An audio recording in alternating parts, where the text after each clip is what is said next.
ठीक है, तो आप मुझे बताएं पहले कि वह कौन व्यक्ति था जिसने 19वीं शताब्दी में राजस्थान के लिए राजपूताना शब्द का प्रयोग किया था। जॉर्ज थॉमस थे क्या? पक्की बात है? क्वेश्चन इसका मतलब सुना ही नहीं आपने। मैंने बात करी 19वीं शताब्दी में, कौन था भाई?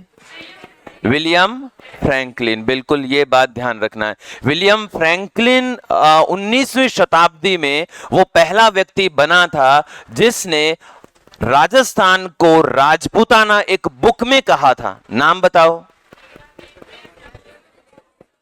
The military memoirs of mister George Thomas. पीछे बातें बंद करो, गेट बंद कर लो अपना। The military memoirs of mister George Thomas में अपना जो राजस्थान था उसको राजपूताना कहा था विलियम फ्रैंकलिन ने। लेकिन विलियम फ्रैंकलिन ने सिर्फ ये बताया था कि मेरे दोस्त ने ये कहा था 1805 में। वो दोस्त कौन थे जिन्होंने ये नाम सबसे पहले यूज किया था? George Thomas. और इन्होंने कब यूज किया था? 1800 में। ओके, अब बात हम कर रहे थे 1829 में, और ये 1829 ईस्वी की कर्नल जेम्स टोड की बात थी। और कर्नल जेम्स टोड ने अपने राजस्थान के लिए राजस्थान शब्द का पहली बार प्रयोग किया था अपनी एक बुक में। बुक का नाम आपको बताना है, annals and antiquities of Rajasthan. Okay, इस पुस्तक का एक नाम और हमने पढ़ा था कल, central and western Rajput states of India. एक बार इस बुक को हिंदी में भी पूछा गया, जैसा कि एक लड़का था आप ही में से, हाँ आप थे, उन्होंने कहा कि सर इसको हिंदी में भी एक बार एग्जाम में पूछा गया है। बिल्कुल, इसको एग्जाम में हिंदी में भी पूछा गया है। किसको? Central and western Rajput states of Rajasthan को। क्या बनेगा? सेंट्रल यानी केंद्रीय, वेस्टर्न यानी पश्चिमी। तो केंद्रीय पश्चिमी भारत के राजपूत राज्य। ठीक है, तो central and western Rajput states of India, इसका हिंदी नाम भी हमें याद रखना है। ओके, अच्छा, कर्नल जेम्स टोड ने अपने राजस्थान को एक वर्ड और दिया था, रायथान या रायथाना। साथ ही में रजवाड़ा भी वर्ड दिया था। ओके, अच्छा, अब एक बात बताओ, अगर सिंपल और इजी क्वेश्चन हो कि संवैधानिक रूप से या अधिकृत रूप से अपना राजस्थान कब राजस्थान कहलाया? देखो, 3 ऑप्शन देता हूं।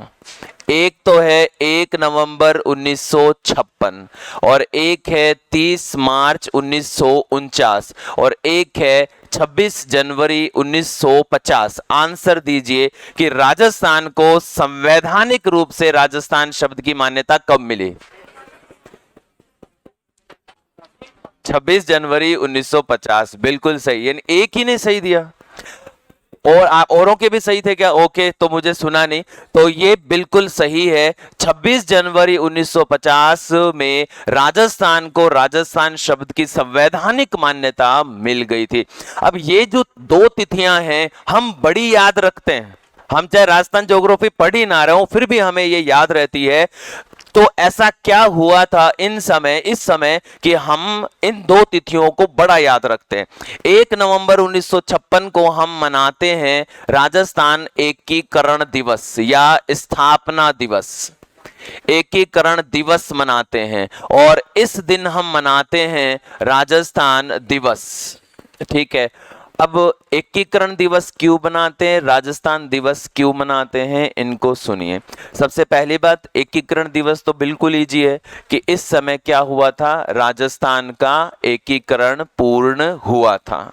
तो राजस्थान का एकीकरण पूर्ण हुआ था। राजस्थान का जो वर्तमान स्वरूप हम देखते हैं वो स्वरूप अस्तित्व में आया था, और इसलिए हम इसको एकीकरण दिवस के रूप में याद करते हैं। ठीक है, 30 मार्च 1949 को सर हम राजस्थान दिवस मनाते हैं, क्यों मनाते हैं? क्या खास वजह है राजस्थान दिवस? क्यों? क्योंकि इस समय जब हमारा एकीकरण का चौथा चरण चल रहा था, तो उस समय राजस्थान की 4 बड़ी रियासत, ये तो 5 हो गई ना, 4 बड़ी रियासतें राजस्थान एकीकरण में शामिल हुई थी। 4 बड़ी रियासतें, इन रियासतों को हम ऐसे यहां बिल्कुल इस तरह से याद रखते, J3B, यानी कि 3 नाम ऐसे हैं जो जे से शुरू होते हैं, जयपुर, जोधपुर, जैसलमेर, ठीक है, और एक बी से बीकानेर, बिल्कुल सही है। अब ये 4 बड़ी रियासतों का क्या खेल है यहाँ पे? एक सिंपल सी बात है, जब हम स्वतंत्र हुए तो हमारे भारत में कोई ढेर सारी देशी रियासतें भी थी, ठीक है, और संघराज्य यानी चीफशिप कमिश्नरी प्रदेश थे, और हमारा जो भारत था शेष वो था। अब क्या था कि जब भारत आजाद हुआ तो भारत में जब देशी रियासतों की एकीकरण की बात आई तो एक नियम लगाया कि वे बड़ी रियासतें जिनमें आबादी 10 लाख या अपना जो एनम इनकम है यानी वार्षिक इनकम है 1 लाख से अधिक है, वे अपना स्वतंत्र अस्तित्व रख सकती हैं। ऐसी कंडीशन में हमारे इन शर्तों को पूरा करने वाली ये 4 ही रियासतें थी, जयपुर, जोधपुर, जैसलमेर और बीकानेर, ये अपना स्वतंत्र अस्तित्व रख सकती थी। ये इनको मिलना कंपलसरी नहीं था, ये चाहती तो स्वतंत्र रह सकती थी। अब आप ये सोच के देखो कि छोटी रियासत को तो हम जबरदस्ती मिला लेंगे या उनको तो मिलना ही पड़ता। ये वो रियासतें थी जो अपना स्वतंत्र अस्तित्व रखती थी, और अगर ये रियासतें राजस्थान एकीकरण में शामिल हो जाएं तो कन्फर्म है कि खुशी तो होएगी ना। जो अपना स्वतंत्र अस्तित्व रख सके वो ही हमारे पास आ जाए कि यार हमें भी ले लो आप साथ में, तो वो कन्फर्म है कि खुशी वाला दिन होगा। और उस दिन हम क्या बना लेंगे? उस दिन क्या मना लेंगे? राजस्थान दिवस मना लेंगे। तो ये राजस्थान दिवस 30 मार्च को इस तरह से मनाया जाता है, ठीक है। सिंपल सी बात है। एक क्वेश्चन पूछ रहा हूं, कॉमन सेंस का क्वेश्चन है, आंसर इसी में से है, इन 3 में से। बहुत ही आसान क्वेश्चन है। जैसे कोई पूछता है, जैसे भारत के संदर्भ में ले कि चलो हम विश्व से शुरू करते हैं, हमारे विश्व का भी आएगा कि विश्व का पहला मानचित्र किसने बनाया। अगर इसके आंसर की हम तलाश करें तो हमें आंसर मिलता है एनेक्सिमेंडर। एनेक्सिमेंडर ये पहला व्यक्ति था जिसने विश्व का पहला मानचित्र बनाया था। फिर क्वेश्चन आए कि भारत का पहला मानचित्र किसने बनाया, तो भारत का पहला मानचित्र जेम्स रेनेल ने बनाया था, ठीक है। इससे भी पूर्व टूटा फूटा मानचित्र एनविले ने बनाया, लेकिन स्पष्ट मानचित्र बनाने वाला जेम्स रेनेल है, तो ये छिप जाता है। फिर यहां पे पूछे, ये तो विश्व का, ये भारत का। अब पूछे कि राजस्थान, इधर देखो आप, अब पूछे कि राजस्थान का पहला मानचित्र किसने बनाया। अब आंसर दो, राजस्थान का पहला मानचित्र किसने बनाया होगा? बहुत आसान है, आंसर आपके सामने है। जेम्स टोड क्यों बनाएगा यार? जेम्स टोड को क्या पता आपने, वो तो उधर भरतपुर गया ही नहीं, उसने भरतपुर देखा ही नहीं, भरतपुर के जाटों से वो डरता था, गया ही नहीं उधर। तो जेम्स टोड को तो कुछ नहीं पता। किसने बनाया मैं बता देता हूं, सिंपल सा, आप जानते हैं और आप बोलोगे हाँ यही सही होएगा। तो देखो, ये पहला जो मानचित्र है ये बनाने वाला था रियासती मंत्रालय। 1 नवंबर 1956 के दिन जब राजस्थान का गठन पूरा हुआ, तभी हमारे राजस्थान का जो मैप है वो अस्तित्व में आया था। तो पहला मानचित्र किसने बनाया था राजस्थान का? रियासती मंत्रालय, भारत सरकार ने इस राजस्थान का पहला मानचित्र बनाया था। ध्यान रखना, इजी क्वेश्चन था। 3 चीजें याद रखिए, विश्व का पहला मानचित्र किसने बनाया? एनेक्सिमेंडर ने। किसने बनाया था? एनेक्सिमेंडर। और भारत का पहला मानचित्र जेम्स रेनेल ने। और राजस्थान का पहला मानचित्र कब?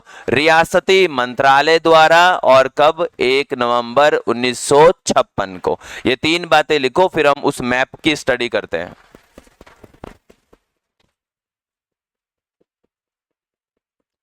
लिखो,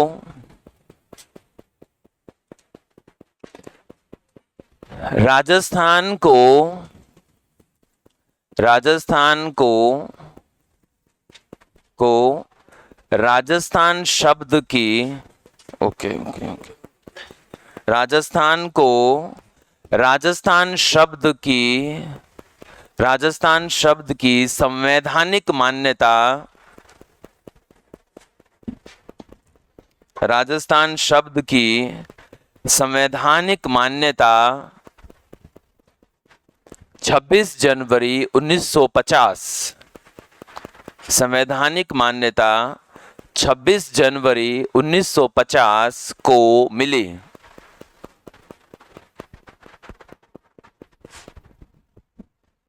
ठीक है, अब आप नीचे वाली लाइन से लिखिए राजस्थान दिवस, और क्यों मनाया जाता है ये भी हम लिखेंगे। लिखिए राजस्थान दिवस, डैश लगा के लिखो 30 मार्च। लिखिए डैश लगा के 30 मार्च 1949 को 30 मार्च 1949 को राजस्थान एकीकरण के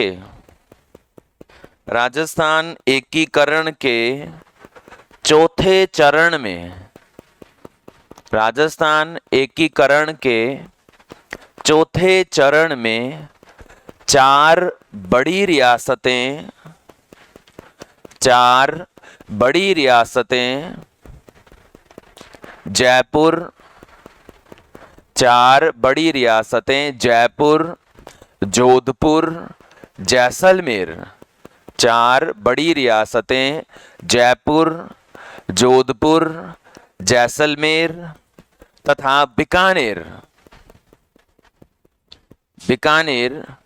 राजस्थान एकीकरण में सम्मिलित हुई। राजस्थान एकीकरण में सम्मिलित हुई। ठीक है, अब ये लिखने की जरूरत नहीं है, अतः इस वजह से एकीकरण दिवस या राजस्थान दिवस मनाया जाता है। ये कंप्लीट आगे लाइन लिखने की जरूरत नहीं है। नेक्स्ट लिखो, राजस्थान दिवस लिखा था पहले, अब लिखो राजस्थान एकीकरण दिवस।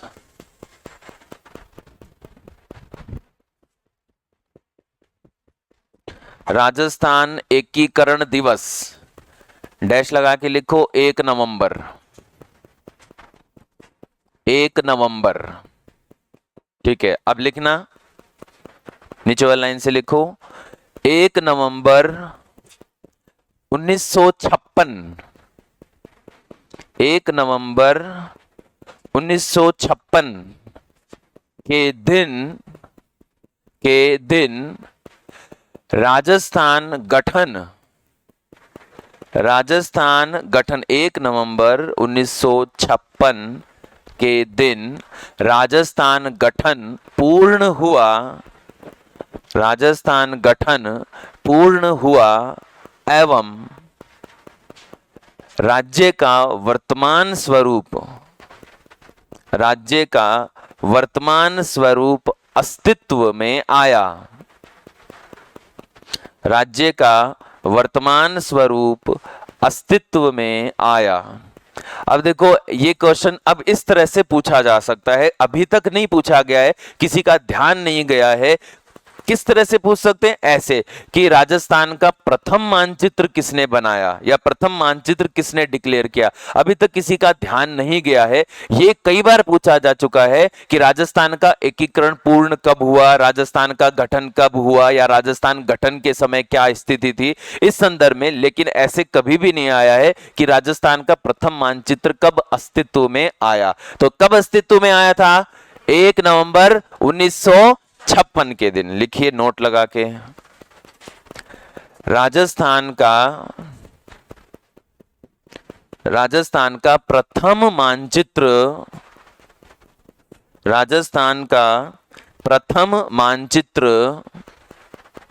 1 नवंबर 1956।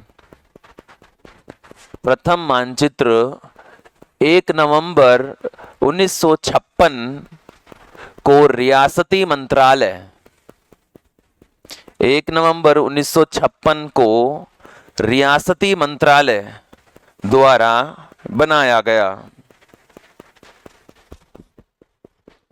रियासती मंत्रालय द्वारा बनाया गया। अब एक बार है ना, अपना ये जो मैप आपको दिया है इसको देखते हैं हम इस साइड से, इसको समझने का प्रयास करते हैं। और कोई है भाई जिसे नहीं मिला हो इस साइड? आपने फिर उस टाइम पे बोला क्यों नहीं?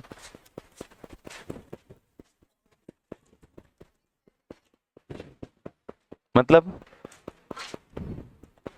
पहले कौन सा दिया था?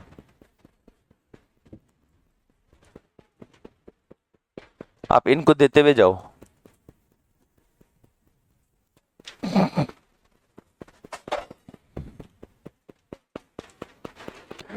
इसमें सबसे पहले जो सबसे ऊपर मैप बना हुआ है उसको देखो, इसको तो हम बाद में देखेंगे, पहले इसको देखते हैं। इस मैप को देखो, यहाँ पे आपको परमियन काल नजर आ रहा है। ठीक है, काल से अभी इन कालों से हमें कोई मतलब नहीं है, हमें ये समझना है कि हमारा भारत इसमें कहाँ है।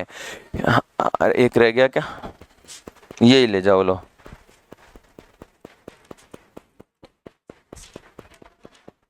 लो ये भी ले जाओ, और ले जाओ।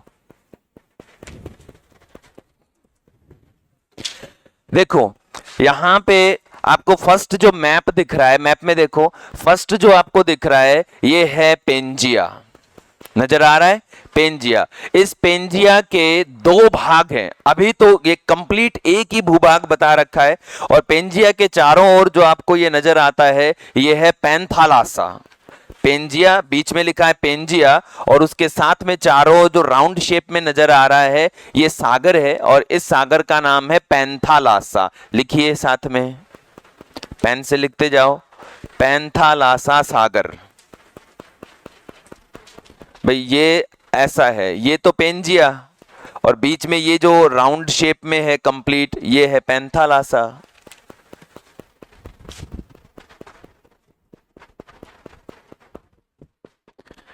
ये तो कंप्लीट है पेंजिया, ये जो आउटलाइन बनी हुई दिख रहे हैं आप, और बीच में इधर उधर है ये है पैंथालासा। ठीक है, अब कल हमने हमारे पेंजिया के दो टुकड़े किए थे, एक का भाग लिखा था लोरेशिया और एक को बनाया था गोंडवाना लैंड। तो देखो अब लोरेशिया ऊपर आपको डिवाइडेशन करके नजर आ रहा है, लोरेशिया। आप कौन बताएगा आप में से कि लोरेशिया में इस समय कौन कौन से महाद्वीप हैं? कोई भी एक बताएं सर। उत्तर अमेरिका, यूरोप और एशिया, वेरी गुड। उत्तर अमेरिका, यूरोप और एशिया, ये तो मिलता है लोरेशिया मिलकर। ठीक है, अगर बताएं इसमें से हम उत्तर अमेरिका बाहर निकाल दे तो क्या बनेगा? यूरेशिया को और क्या कहते हैं? अंगारा लैंड। यूरेशिया को और क्या कहते हैं? अंगारा लैंड। तो देखो इसमें उत्तर अमेरिका को अलग किया हुआ है ना पहले से, तो यहां पे आप नाम लिख दीजिए, यहां तो लिख दो उत्तर अमेरिका, इस पोर्शन पे जो अलग किया हुआ है इधर आपके लेफ्ट में, ये लेफ्ट वाला तो है उत्तर अमेरिका, और जो राइट वाले हैं ये दो महाद्वीप आपस में जुड़े हुए हैं, यूरोप और एशिया, उनको लिख दो आप यूरेशिया। यूरेशिया पता लग गया? देखो ऐसे मैप रहेगा, आपके लेफ्ट में जो भाग अलग करके रखा हुआ है वो तो है उत्तर अमेरिका, और इधर जो आपके राइट पे है अलग है कंप्लीट, वो है यूरेशिया। यूरेशिया में दो आते हैं, यूरोप और एशिया। इसी यूरेशिया को और क्या कहते हैं हम? अंगारा लैंड। किस नदी के नाम पर कहते हैं ये? अंगारा नदी के नाम पर, जो रूस के साइबेरिया में बहती है। ये जरूरत नहीं है हमें लिखने की। ओके, तो अंगारा लैंड पता लग गया। जब हम विश्व के महाद्वीप पढ़ेंगे ना तो उसमें हमें ये क्वेश्चन आता है कि उत्तर अमेरिका किस भूभाग का अवशेष था, या यूरोप किस भूभाग का अवशेष था, या एशिया किसका अवशेष था। तो इस तरह से अब बताएं जरा, मैं पूछ लेता हूं, उत्तर अमेरिका, यूरोप और एशिया मिलकर क्या बनाते हैं? लोरेशिया। यूरोप और एशिया मिलकर क्या बनाते हैं? यूरेशिया। अगर इसको दूसरा नाम दे तो अंगारा लैंड। ओके, अब दक्षिण में जो कंप्लीट बच गया ना वो सारा का सारा क्या है? गोंडवाना लैंड है। क्या इस गोंडवाना लैंड के डिवाइडेशन में जो आपको महाद्वीप दिख रहे हैं वो समझ में आ रहे हैं? मैं आपको यहां डायग्राम बना के बता देता हूं। देखो एक डायग्राम इस तरह से हमें दिख रहा है, ये तो कौन है? अफ्रीका। लिखो। इसके साथ इस तरह से अलग होके एक और बनाया हुआ है, ये कौन है? दक्षिण अमेरिका। अच्छा, इसके साथ हमें एक अपना भारत भी नजर आ रहा है, और इस साइड में ऑस्ट्रेलिया नजर आ रहा है, और इनके नीचे यहां पे हमें नजर आता है अंटार्कटिका। अब ये अफ्रीका, ये साउथ अमेरिका, ये अपना भारत, और यहां पे ऑस्ट्रेलिया, और ये अंटार्कटिका, ये अंटार्कटिका। इस तरह से हमारा जो कंप्लीट विभाजन है वो हो जाता है। अब एक क्वेश्चन है, सुनना, बहुत ही अच्छा क्वेश्चन है, इंडिया ज्योग्राफी में आता है, लेकिन वो राजस्थान में कभी भी पूछा जा सकता है। सुनिए, क्वेश्चन बहुत ही शानदार है। आंसर इस डायग्राम में है, इधर वाले में आंसर आप आराम से देख के बता सकते हैं। क्वेश्चन सुनिए, क्वेश्चन ये है कि पेंजिया के समय, सुनना जरा ध्यान से, आंसर देना। पेंजिया के समय भारत की स्थिति किस महाद्वीप के निकट थी? आंसर दीजिए, किसके निकट थी? आंसर पीछे तो बोल ही नहीं रहे, दोबारा क्वेश्चन सुनो पीछे वाले। पेंजिया के समय भारत की स्थिति किस महाद्वीप के निकट थी? किसके निकट थी? अफ्रीका के निकट थी, है ना? बिल्कुल शानदार क्वेश्चन। अब इस समय यानी आज जब हमारा भारत इस डायग्राम में हम देखते हैं अफ्रीका के पास है, तब भारत में कौन कौन से भू आकार हैं? ये वाला जो मैप देख रहे हो आप नीचे, ये कंप्लीट जो मैप है, ये पहले से इस प्रायद्वीपीय पठार का भाग है। इसमें क्या आप अरावली ढूंढ पा रहे हैं?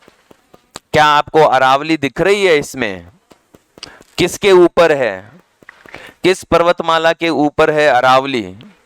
विंध्याचल के ऊपर जो प्लस प्लस प्लस है ना, वो अरावली है। लिख दो डैश लगा के अरावली।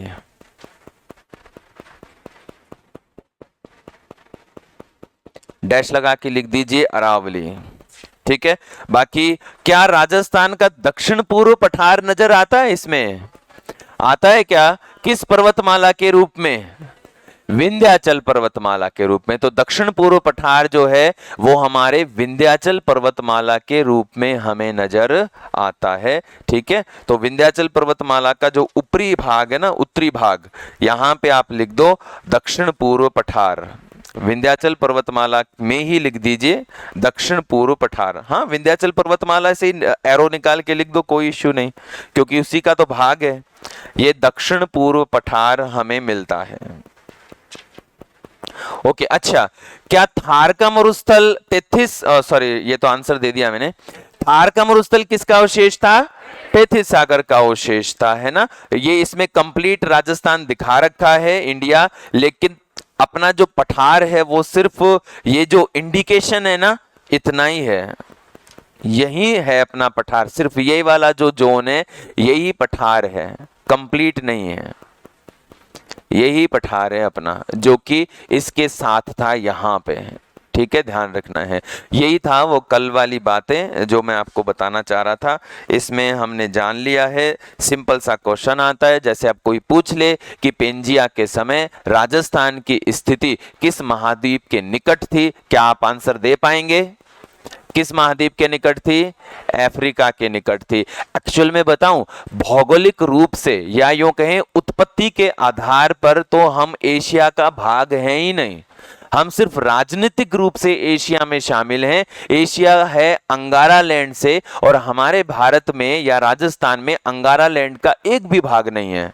हमारे यहाँ है सिर्फ टेथिस सागर और गोंडवाना लैंड का भाग। तो हम उत्पत्ति के आधार पर तो एशिया में आते ही नहीं है, बस एशिया से जाके हम भिड़ गए थे, इसलिए राजनीतिक रूप से हम एशिया में आते हैं। ओके, चलो अब बात आती है, हमने देखो राजस्थान की उत्पत्ति कर ली, राजस्थान का नाम रख लिया। अब हम राजस्थान की स्थिति को जानेंगे कि सबसे पहले विश्व मानचित्र में कहां है, एशिया में कहां है, भारत में कहां है, ग्लोब पर कहां है, ये कंप्लीट हम जानते हैं।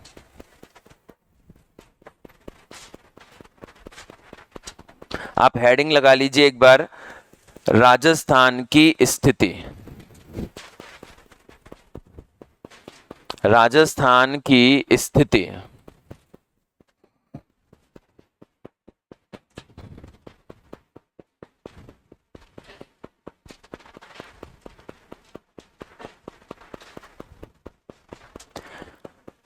देखो, सबसे पहली बात, किसी भी प्रदेश की स्थिति को जानने के कई तरीके होते हैं। जब हम स्थिति को ज्यामितीय आधार पर जाने, यानी कि भौगोलिक आधार पर जाने, तब वो स्थिति जानी जाती है अक्षांश और देशांतर के माध्यम से।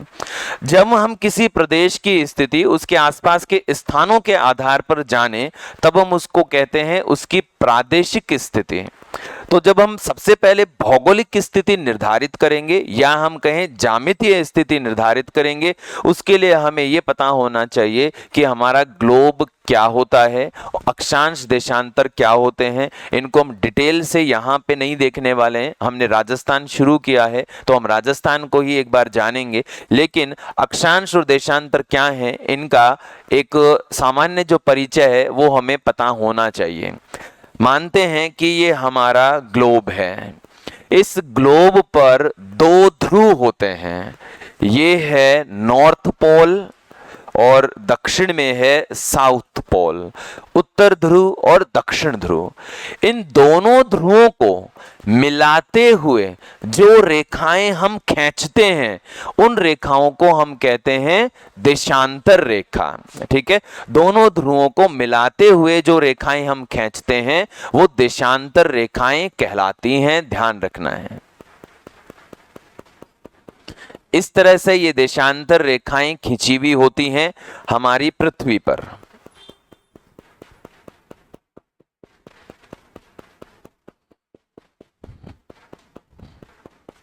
ठीक है, अब आगे देखें कि ये तो हो गई देशांतर, दो ध्रुवों को मिलाते हुए। ओके, फिर बात आती है कि अक्षांश रेखा क्या होती है। तो अक्षांश रेखा होती है वे रेखाएं जो भूमध्य रेखा के समांतर होती हैं। तो सबसे पहले हमें भूमध्य रेखा पता होना चाहिए कि क्या है। भूमध्य रेखा देखो क्या होती है कि जैसे इसको के बजाय पहले मैं यहां बनाऊं, भूमध्य रेखा क्या होती है कि पूरी पृथ्वी को दो बराबर भागों, उत्तरी गोलार्ध और दक्षिणी गोलार्ध में बांटने वाली जो रेखा होती है उसको हम कहते हैं भूमध्य रेखा।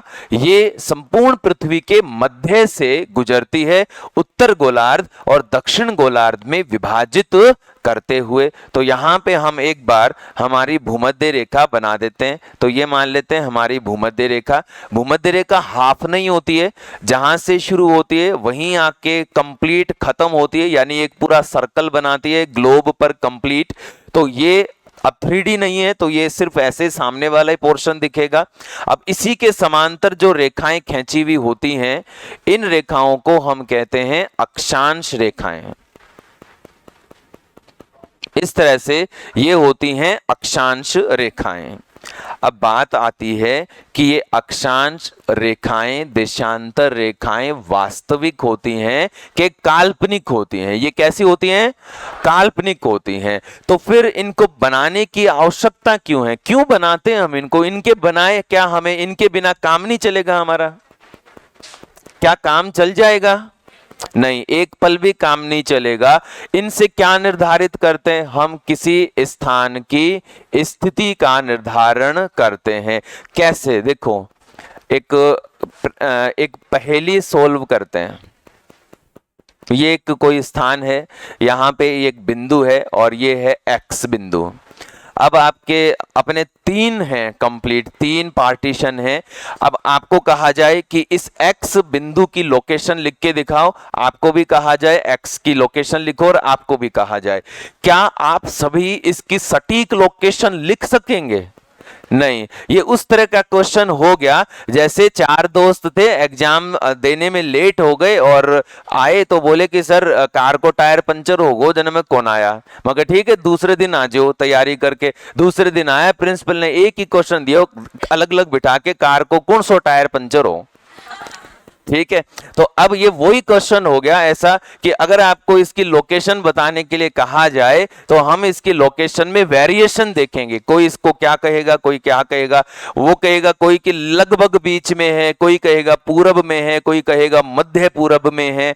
इस तरह से इसके आंसर अलग अलग होंगे। लेकिन अगर इस कंप्लीट बॉक्स को हम अक्षांश और देशांतर में डिवाइड कर दें, ये 0 माने, इसको ग्रीनविच देशांतर माने, और यहां पे हम भूमध्य रेखा माने और फिर रेखाएं खींचें, ये 0 1 2 3 और कंटिन्यू आगे तक, ये 1 2 3। अब है ना, मैं इसकी लोकेशन पढ़ूंगा और आप बताना क्या मैंने सही पढ़ी है क्या। खड़ी रेखाएं यदि देशांतर हो, आड़ी रेखाएं यदि अक्षांश हो, तो मैं इसकी लोकेशन पढ़ता हूं, आप बताना कि ये सही है क्या। ये जो एक्स बिंदु था, ये एक्स बिंदु है 0 से 1 डिग्री दक्षिण अक्षांश और 2 से 3 डिग्री पूर्वी देशांतर में। बताओ क्या मैंने इसको सही पढ़ा क्या? नहीं पता लगा? दोबारा देखना। अभी ये तो बताओ, दिख तो रहा है क्या ये दूर तक? ओके, देखो ये अक्षांश है, ये 0 डिग्री अक्षांश है, ये 1 डिग्री दक्षिण अक्षांश, ये 2 डिग्री दक्षिण अक्षांश, ये 3 डिग्री दक्षिण अक्षांश। इधर ये 0 डिग्री भूमध्य रेखा है, ये सॉरी ग्रीनविच रेखा है, ये 1 डिग्री पूर्व देशांतर, ये 2 डिग्री, ये 3 डिग्री। अब मैं इस बिंदु की लोकेशन पढ़ रहा हूं कि ये जो बिंदु है ना, 2 से 3 डिग्री पूर्वी देशांतर और 0 से 1 डिग्री दक्षिण अक्षांश के बीच में स्थित है। अब बताओ क्या ये लोकेशन सही है क्या? अभी ठीक है ना? अभी इस लोकेशन को किसी को भी पढ़ने के लिए कहा जाए, वो यही बताएगा कि ये जो एक्स बिंदु है 0 से 1 डिग्री दक्षिण अक्षांश और 2 से 3 डिग्री पूर्व देशांतर के बीच में है। बस इसीलिए हम अक्षांश और देशांतर का निर्धारण करते हैं, ताकि संपूर्ण पृथ्वी पर समस्त स्थानों की जो स्थिति है वो एक ही बनी रहे, यानी उनमें वेरिएशन ना देखने को मिले। ठीक है, बस इसी तरह से हम अक्षांश और देशांतर की स्थिति ज्ञात करने के लिए, यानी किसी स्थान की स्थिति ज्ञात करने के लिए ग्लोब पर अक्षांश और देशांतर बनाते हैं। अब इसमें हम राजस्थान को ढूंढने का प्रयास करते हैं। पहले एक बार राजस्थान बना लेते हैं, फिर राजस्थान को ढूंढेंगे। राजस्थान का जो अक्षांशीय विस्तार है वो शुरू होता है 23 डिग्री 3 मिनट उत्तर अक्षांश से 30 डिग्री 12 मिनट उत्तर अक्षांश तक। ओके, इधर यहां हम शुरू होते हैं 69 डिग्री 30 मिनट पूर्वी देशांतर से 78 डिग्री 17 मिनट पूर्वी देशांतर। ठीक है, अब इसको हम उस ग्लोब में रखेंगे। देखना कैसे। सबसे पहली बात, जैसा अभी मैंने बताया कि भूमध्य रेखा के उत्तर में, ये हमारी भूमध्य रेखा है, भूमध्य रेखा के उत्तर में जितने भी अक्षांश होते हैं 90 डिग्री उत्तर गोलार्ध, उत्तर ध्रुव तक सारे अक्षांश उत्तरी कहलाते हैं, और जो ग्रीनविच के पूर्व में होते हैं देशांतर, वो सभी देशांतर क्या कहलाते हैं? पूर्वी कहलाते हैं। यानी कि अपना जो राजस्थान है भूमध्य रेखा के उत्तर में है और ग्रीनविच के पूरब में है। यहां से हम शुरू करते हैं, ये हमारी भूमध्य रेखा है, यहां से हम काउंटिंग शुरू करेंगे। 0 कब तक करते रहेंगे? जब तक कि 23-3 ना आ जाए। 0 1 2 3 4 5 6 7 करते हुए मान लेते हैं यही जो रेखा है ये आ गई हमारी 23 डिग्री 3 मिनट। ठीक है, और कब तक है हम? 30 डिग्री 12 मिनट तक। तो 23 के बाद 24 25 26 27 28 29 30, तो ये मान लेते हैं ये आ गई 30 डिग्री 12 मिनट। 30 डिग्री 12 मिनट, यानी कि हम इस जोन में कहीं पर हैं। हम ग्रीनविच के पूरब में हैं या पश्चिम में हैं, ये पता चलता है देशांतरीय विस्तार से।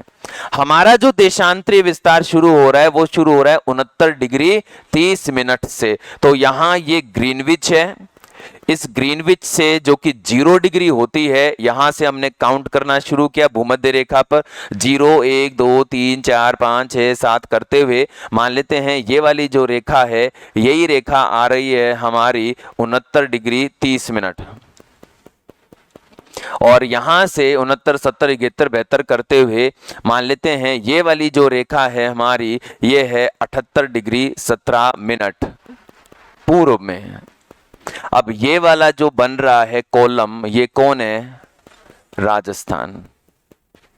ये राजस्थान है, यहां पृथ्वी का सेंटर। अब आपके सामने डायग्राम में कुछ क्वेश्चन है, मैं सीधा आपसे पूछूंगा, आप समझ के साथ आंसर देना, ठीक है? डायग्राम में सबके आंसर हैं। सबसे पहली बात बताएं कि अपना राजस्थान भूमध्य रेखा से किस दिशा में है? किस में है? उत्तर या उत्तर पूरब? उत्तर में है। हम भूमध्य रेखा के उत्तर पूर्व में हो कैसे सकते हैं? ये भूमध्य रेखा कंप्लीट, आप यहां हैं तब भी भूमध्य रेखा यहां से यहां तक है, तब भी आप भूमध्य रेखा के उत्तर में ही हैं। लेकिन अगर आपसे पूछा जाए, अब सेम क्वेश्चन में पूछूं कि हम पृथ्वी के केंद्र से जहां पे भूमध्य रेखा और ग्रीनविच रेखा मिलती है वहां से किस दिशा में है, तब आंसर आता है उत्तर पूर्व में। दोबारा सुनिए, भूमध्य रेखा से किस दिशा में है? उत्तर में। ग्रीनविच से किस दिशा में है? ग्रीनविच से पूर्व में है। पृथ्वी के केंद्र से किस दिशा में है? उत्तर पूर्व में। अच्छा, एक बार फिर से देखना, एक और क्वेश्चन है, समझ के साथ आंसर देना कि हमारा जो राजस्थान है ग्लोब पर किन गोलार्धों में आता है? कौन कौन से गोलार्ध हो गए? उत्तर और पूर्वी। देखो ये वाला एक गोलार्ध तो ये रहा उत्तरी गोलार्ध, ये उत्तरी गोलार्ध, और एक गोलार्ध ये रहा, ये हो गया पूर्वी गोलार्ध और ये हो गया उत्तरी गोलार्ध। यानी कि विश्व मानचित्र पर हमारे राजस्थान या विश्व ग्लोब पर हमारे राजस्थान की 3 स्थितियां बनती हैं। पहली, भूमध्य रेखा के उत्तर में, ग्रीनविच के पूर्व में, पृथ्वी के केंद्र से उत्तर पूर्व में, और किन गोलार्धों में? उत्तर पूर्व 2 गोलार्धों में हमारा विस्तार है।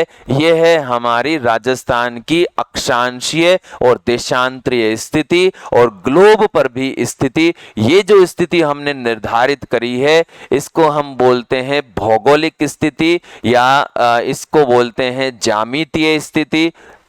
हमारा जो गूगल अर्थ है या गूगल मैप है जो कोऑर्डिनेट्स जारी करता है वो इसी तरह से जारी करता है। हम कहीं भी हैं, हमारी जो हम लोकेशन भेजते हैं तो वो लोकेशन हमारी कौन सी स्थिति की दर्शाते हैं? भौगोलिक स्थिति की।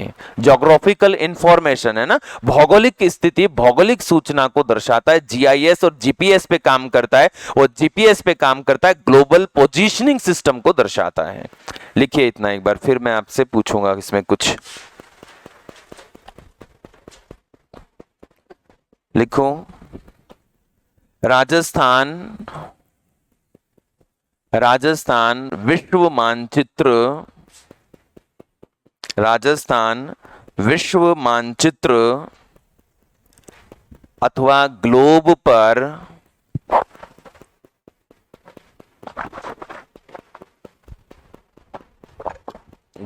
पर उत्तर पूर्वी विश्व मानचित्र अथवा ग्लोब पर उत्तर पूर्वी 2 गोलार्धों, उत्तर पूर्वी 2 गोलार्धों में स्थित है। उत्तर पूर्वी 2 गोलार्धों में स्थित है। नीचे वाली लाइन से लिखिए, राजस्थान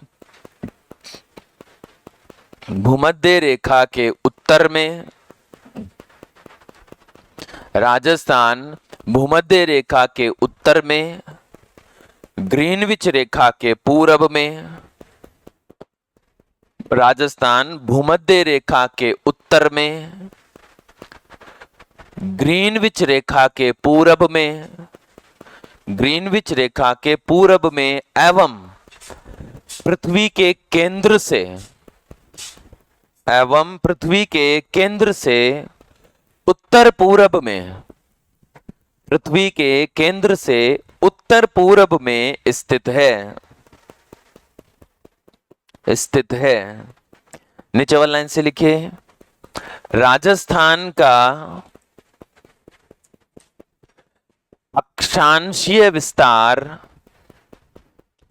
राजस्थान का अक्षांशीय विस्तार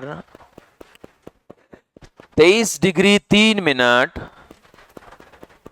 23 डिग्री 3 मिनट उत्तरी अक्षांश से, 23 डिग्री 3 मिनट उत्तरी अक्षांश से 30 डिग्री 12 मिनट, 30 डिग्री 12 मिनट उत्तरी अक्षांश तक, 30 डिग्री 12 मिनट उत्तरी अक्षांश तक एवं देशांतरीय विस्तार, देशांतरीय विस्तार 69 डिग्री 30 मिनट, 69 डिग्री 30 मिनट पूर्व देशांतर से, पूर्व देशांतर से 78 डिग्री, 69 डिग्री 30 मिनट पूर्व देशांतर से 78 डिग्री 17 मिनट पूर्व देशांतर तक है, पूर्व देशांतर तक है। ठीक है, अभी देखो यहां पे पहले कुछ वर्ष पहले, 2, 3, 4 वर्ष पहले तक हम सिर्फ इतना पढ़ते थे स्थिति पे, और हमारा ये वाला जो टॉपिक था यानी कि स्थिति वाला टॉपिक था सॉल्व हो जाता था। बट अभी नहीं, अभी इन देशांतर और अक्षांश रेखाओं पे बहुत सारे क्वेश्चन है। सुनिए, सबसे पहले ये जो लाइंस है ना, अक्षांशीय लाइन, देशांतरीय रेखाएं, ये किसी समय आरपीएससी की फेवरेट रही है। और यहाँ पे एक क्वेश्चन सुनना ध्यान से, मैं आंसर मैं दूंगा लेकिन क्वेश्चन सुनिए। जिस तरह से पूछा जाता है कि अक्षांश और देशांतर विस्तार तो ओके ठीक है ये वाला, लेकिन ऐसे पूछते हैं, अब क्या पूछते हैं कि राजस्थान के मध्य से गुजरने वाली अक्षांश रेखा। भाई देखो, ऐसे यहां से 23 गुजरती है, यहां से 30 गुजरती है, तो बीच में से, इन दोनों के बीच में से कोई तो रेखा आती होगी 27 डिग्री। ठीक है, तो इन दोनों के बीच में से गुजरती है 27 डिग्री उत्तर अक्षांश रेखा। यहां पे 69 है, यहां पे 78 है, तो फिर इसके बीच में से एक देशांतर रेखा भी गुजरती होगी। तो इसके बीच में से जो देशांतर रेखा गुजरती है वो 74 डिग्री पूर्व देशांतर रेखा होती है। ध्यान रखना, अभी बहुत सारी लाइन है राजस्थान में, बहुत सारी इस तरह की रेखाएं हैं। अभी कर्क रेखा की बात करेंगे, 70 डिग्री, 30 डिग्री, 78, इनकी भी बात करेंगे। तो इन क्वेश्चन को मैं दोबारा बोल रहा हूं, पहले अगर क्वेश्चन पूछे कि राजस्थान के बीच में से गुजरने वाली देशांतर रेखा, क्या आंसर दोगे? 74 डिग्री पूर्व देशांतर रेखा। ऐसे ही राजस्थान के मध्य से गुजरने वाली अक्षांश रेखा, क्या आंसर दोगे? 27 डिग्री उत्तर अक्षांश रेखा। लिखिए, इंपॉर्टेंट करके लिखना।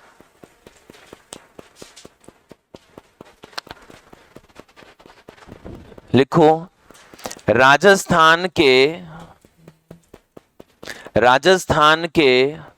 मध्य से, राजस्थान के मध्य से गुजरने वाली अक्षांश रेखा, राजस्थान के मध्य से गुजरने वाली अक्षांश रेखा 74, सॉरी अक्षांश की बात कर रहे तो लिखो 27 डिग्री उत्तर अक्षांश। राजस्थान के मध्य से गुजरने वाली अक्षांश रेखा, लिखो 27 डिग्री उत्तर अक्षांश रेखा। फिर कंटिन्यू या कोमा लगा के लिखना। इसी तरह राजस्थान के मध्य से, इसी तरह राजस्थान के मध्य से गुजरने वाली, मध्य से गुजरने वाली देशांतर रेखा, देशांतर रेखा डैश लगा के लिखो 74 डिग्री पूर्व देशांतर रेखा, 74 डिग्री पूर्व देशांतर रेखा। ठीक है, अब एक क्वेश्चन आपको लिखवाऊंगा, ऑप्शन भी मैं आपको दूंगा और आंसर आपको अपनी समझ से देना है। ठीक है, देखते हैं आप में यहां पे कितनी समझ डेवलप हुई है अभी। लिखिए एक क्वेश्चन, राजस्थान के लिखिए, राजस्थान के सुदूर सुदूर सुदूर राजस्थान के सुदूर पश्चिम से आया हुआ क्वेश्चन है। राजस्थान के सुदूर पश्चिम से गुजरने वाली रेखा है। हाँ, और इनको तो जो फ्रेशर है उनको तो एक बार देखने दो। राजस्थान के सुदूर पश्चिम से गुजरने वाली रेखा है। ऑप्शन लिखना, पहला ऑप्शन लिखो 69 डिग्री 30 मिनट पश्चिमी देशांतर। पहला ऑप्शन है 69 डिग्री 30 मिनट पश्चिमी देशांतर। दूसरा ऑप्शन है 23 डिग्री 3 मिनट उत्तर अक्षांश। 23 डिग्री 3 मिनट उत्तर अक्षांश। तीसरा ऑप्शन है 78 डिग्री पूर्व देशांतर रेखा। 78 डिग्री पूर्व देशांतर रेखा। और चौथा ऑप्शन है 70 डिग्री पूर्व देशांतर रेखा। आपने कर लिया? 70 डिग्री पूर्व देशांतर रेखा। जिन्हें आता है आ गया, जिन्हें समझ में वो एक बार हाथ ऊपर करें। ओके, बाकी सोचिए फटाफट से कि राजस्थान के सुदूर पश्चिम से कौन सी निकलेगी, बताएं मैम। कौन सी? ये वाली, यही वाली आएगी। आप ऑप्शन देखिए एक बार, इसको मत देखिए, ऑप्शन देखिए। क्या ऑप्शन वही है जो यहां पे लिखा है? समझिए, क्वेश्चन को समझिए। आया हुआ क्वेश्चन है और कुछ ने तो इस वे में इसको याद भी रख रखा है कि आया हुआ क्वेश्चन है, इनको तो जबानी आंसर है, क्योंकि मेरे का क्वेश्चन बोलने से पहले ही वो आंसर समझ गए थे कि हाँ ये क्वेश्चन है, आया हुआ क्वेश्चन है। बताइए, नहीं समझ पाए क्या? देखो यहां पे अगर हम आंसर देते हैं, मैंने ये लिखा है, लिखवाया है 69 डिग्री 30 मिनट पश्चिमी देशांतर। तो क्या राजस्थान पश्चिमी देशांतरों में स्थित है? है ही नहीं। राजस्थान तो पश्चिमी देशांतरों में है ही नहीं। हम पश्चिमी गोलार्ध में है ही नहीं, हम तो पूर्वी गोलार्ध में हैं। अगर हम पूर्व गोलार्ध में हैं तो पश्चिमी देशांतर तो हमारे कैसे होंगे बताओ? तो ये तो पहला तो रॉन्ग हो गया। तो हम पश्चिमी देशांतरों में है ही नहीं, मैंने यहाँ पे पश्चिम लिखाया है और हम तो यहाँ हैं ग्रीनविच के पूर्व में और भूमध्य रेखा के उत्तर में। तो हम जब पश्चिम में हैं तो देशांतर, सॉरी पूर्व में हैं तो देशांतर पश्चिमी नहीं हो सकते। ठीक है, तो पहला तो ऑप्शन रॉन्ग हो गया। दूसरा ऑप्शन क्या है? 23 डिग्री 3 मिनट उत्तरी अक्षांश। वो तो हम समझ पा रहे हैं कि ये यहां से निकलता है, पश्चिम से नहीं आता, यहां से आता है। ठीक है, तो ये भी नहीं हो सकता है। फिर ऑप्शन क्या है? 78 डिग्री। तो 78 डिग्री तो धौलपुर से निकलता है ना, तो वो राजस्थान के पूरब से निकलता है। अब हमें ये देखना है कि अगर चलो हम ढूंढना चाह रहे थे इसको 69 डिग्री 30 मिनट पूर्व देशांतर रेखा, ये नहीं मिली, तो इसके जो निकट है 70 डिग्री, वो राजस्थान के सबसे ज्यादा पश्चिम से निकलेगी। अगर 70 भी ऑप्शन में नहीं होता, 72 होता, तो इन सभी में सबसे पश्चिम से 72 निकलती है। अगर 72 ना होके 73 होता, 71.5 होता, तो वो पश्चिम से फिर वो निकल रही होती है ना। तो इस तरह से सुदूर पश्चिम से निकलने वाली जो रेखा बनी वो कौन सी बन गई? 70 डिग्री पूर्व देशांतर रेखा। ऐसा कोई जिसे क्लियर नहीं हुआ तो मैं रिपीट करूं? अगर रिपीट करूं? ओके, पहले आंसर तो लिख लो आप। आंसर हो गया इसका 70 डिग्री पूर्व देशांतर रेखा। मैं मिटाता हूं इसको, फिर एक बार क्लियर करता हूं।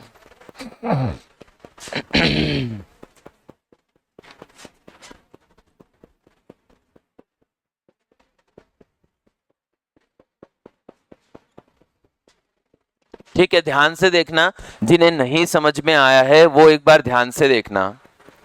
हमारे यहां से निकलती है 69 डिग्री 30 मिनट पूर्व देशांतर, यहां से निकलती है 78 डिग्री 17 मिनट पूर्व देशांतर। ठीक है, अब मेरा जो क्वेश्चन है, अब मैं क्वेश्चन लिख रहा हूं कि सर्वाधिक पश्चिम से गुजरने वाली रेखा है। सबसे पहली बात तो जब जैसे ये क्वेश्चन आता है तो हमें पता लगता है कि राजस्थान के सबसे पश्चिम से ये वाली रेखा गुजरती है, लेकिन ये पूर्व देशांतर है क्योंकि हम ग्रीनविच के पूर्व में हैं, तो पूर्व देशांतर निकलता है हमें, क्योंकि इजी क्वेश्चन है, सीधा याद रहता है कि ये 69 डिग्री 30 मिनट पूर्व देशांतर रेखा गुजरती है। लेकिन जब हम ऑप्शन देखते हैं तो ऑप्शन में ये रेखा तो मिलती ही नहीं है। ठीक है, तब आप बताना जरा, अब मैं यहां पे 4 ऑप्शन दे रहा हूं आपको, अब इनमें से बताना कि राजस्थान के सबसे पूर्व में से कौन निकल रही है। एक रेखा मैंने यहां पे खींची 70 डिग्री 5 मिनट पूर्व देशांतर रेखा, एक रेखा मैंने खींची 78 डिग्री पूर्व देशांतर रेखा, एक रेखा मैंने खींच दी 23 डिग्री 30 मिनट उत्तर अक्षांश रेखा, और एक रेखा खींच दी, या चलो एक रेखा यहां मैंने खींच दी 74 डिग्री पूर्व देशांतर रेखा। अब डायग्राम आपके सामने है, 70 डिग्री 5 मिनट पूर्व देशांतर, 74 डिग्री पूर्व, 78 डिग्री पूर्व और 23-30 उत्तर अक्षांश। ठीक है, अब आपको यह देखना है कि इनमें से कौन सी वो रेखा है जो राजस्थान में सबसे ज्यादा पश्चिम में है। कौन सी होगी भाई? 70 डिग्री। अगर मान लो 70 ऑप्शन में ना हो, अब क्वेश्चन पूछे कि अब कौन इनमें से ज्यादा पश्चिम में है, 74 डिग्री पश्चिम में है। ठीक है, यहां पे अगर 75 तो खैर इधर जाएगा, मैं यहां पे 73 लिखूं तो अब 74 से पहले ज्यादा पश्चिम में कौन है? 73 है। तो ऐसे में जो क्वेश्चन था वो यहां पे 70 डिग्री पूर्व देशांतर था और उसको हमें आंसर करना था। पश्चिम में हम नहीं हो सकते तो वो तो बैठेगा नहीं, क्योंकि वो दे रखा था पश्चिमी देशांतर, हम पश्चिम में नहीं है ना, हम पूरब में हैं, इसलिए पश्चिमी देशांतर में हम कभी हो ही नहीं सकते। तो इसका आंसर क्या बनेगा? 70 डिग्री पूर्व देशांतर। ये आया हुआ क्वेश्चन था, इसलिए मैंने ऑप्शन सहित करवाना जरूरी समझा, क्योंकि कभी भी आवश्यक नहीं है सेम क्वेश्चन को रिपीट करे, वो कुछ भी दे दे, 71 दे दे 70 की जगह, है ना, तो ये ध्यान रखना। अच्छा, एक क्वेश्चन और बताओ, अभी हमने राजस्थान का अक्षांशीय विस्तार पढ़ा 23-3 से 30-12। ठीक है, तो ये बताओ क्या 23 डिग्री उत्तर अक्षांश, या ऐसे क्या छोड़ो, ऐसे 23 डिग्री उत्तर अक्षांश रेखा राजस्थान के किस जिले से निकलती है? सुनना ऑप्शन, 23 डिग्री, पहले क्वेश्चन, 23 डिग्री उत्तर अक्षांश रेखा राजस्थान के किस जिले से निकलती है? पहला ऑप्शन बांसवाड़ा से, दूसरा ऑप्शन डूंगरपुर से, तीसरा ऑप्शन डूंगरपुर एवं बांसवाड़ा दोनों से, चौथा ऑप्शन किसी से भी नहीं, किसी से भी नहीं। हम 23-3 से शुरू होते हैं, ये ऐसे शुरू होता है, ये 23, ये 24, हम ऐसे शुरू होते हैं, यहां से यहां तक बीच में 60 मिनट का डिफरेंस है, तो हम ये 23-1, ये 23-2, ये 23-3, हम तो यहां से शुरू होते हैं। तो 23 तो राजस्थान में है ही नहीं, दूर दूर तक ही नहीं है, ये राजस्थान के दक्षिण में है और भी ज्यादा। तो इस तरह की बहुत सारी रेखाएं हैं, अभी उन रेखाओं पे किसी समय आरपीएससी ने धड़ाधड़ क्वेश्चन किए थे, उन रेखाओं को हम कल और अच्छे से जान पाएंगे। आप ये याद करके आएंगे, मैं आपसे पहले ये पूछूंगा। ओके।